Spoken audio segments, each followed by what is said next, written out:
I'm an interior designer by profession. Ever since I was a kid, I've been interested in art. I've been doodling. Before I became a designer, I was an artist already.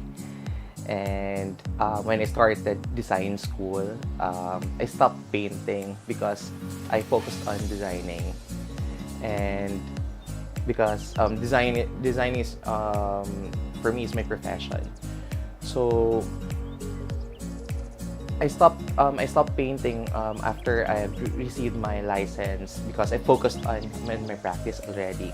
But I wanted to go back. I've been wanting to put up an exhibit, and now is the chance for me to be able to come up with an exhibit. And then 2 years ago, I was able to go back to painting and started painting again. And it's different from designing, because when you design for a client, and when you design for a user. And in painting, you usually paint for yourself. So it's a different discipline from design, art and design. My background as an artist, I've been painting as long as I can remember. But when I started designing, it's when I stopped because I focused on designing already. But just 2 years ago, I started painting again, and it feels good to express yourself, not confined with different parameters and restrictions, just like in any design projects. So I think that's my background as an artist. So my background really is design. So I think it shows through my art. It's linear, it's geometric, and I'm more of a colorist as an artist.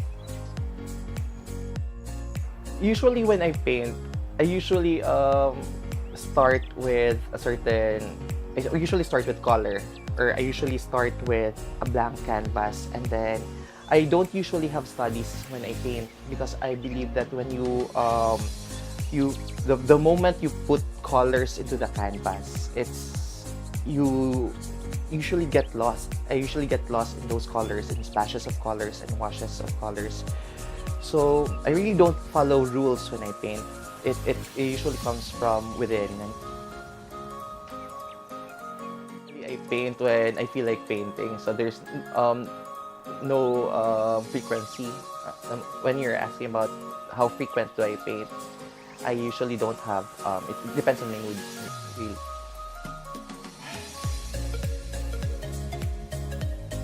Art is the soul of a country or a community. So without art, I think a certain community or a certain country would be just a community without a soul. So that art for me is something that makes a certain place, it gives an identity to a certain place, and it gives life to a certain community. Before, I was really more into figurative, and this time in this exhibit, LIBUNAN, I tried to be more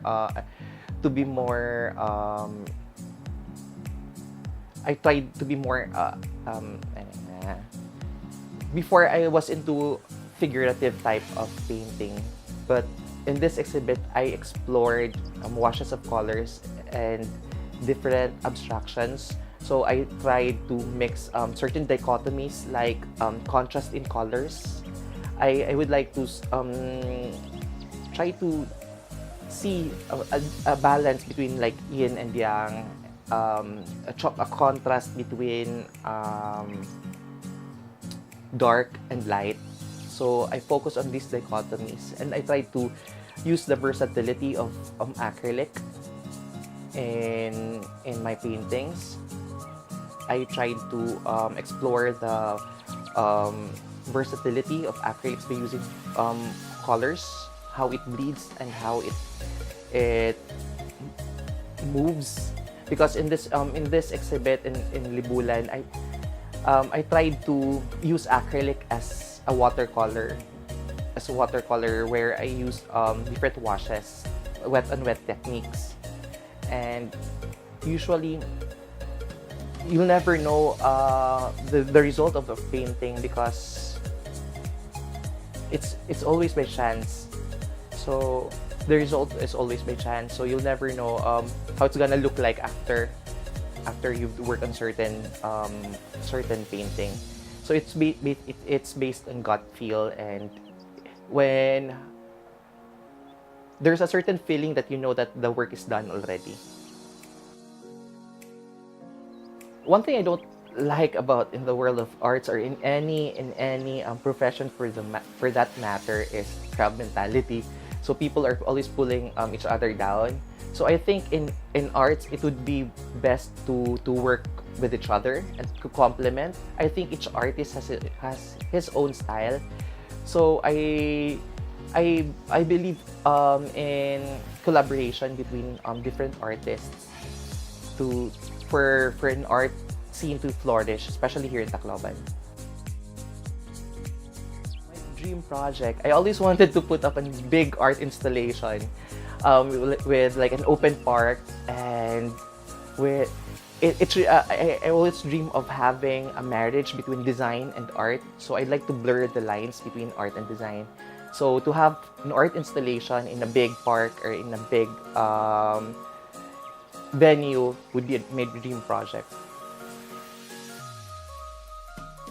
I think without the funding and without support of the government, the art scene in our region would cease to flourish. I always believe that it should also always be a collaboration between the government and the community as well to support the artist. So without support from both the community and the government, I don't think that the art scene here in Tacloban would flourish. Practice makes perfect. I believe that constant correct practice makes perfect. It's what my teacher in high school taught me. So I think according to Malcolm Gladwell, you have to put 10,000 hours into something to be able to perfect the craft.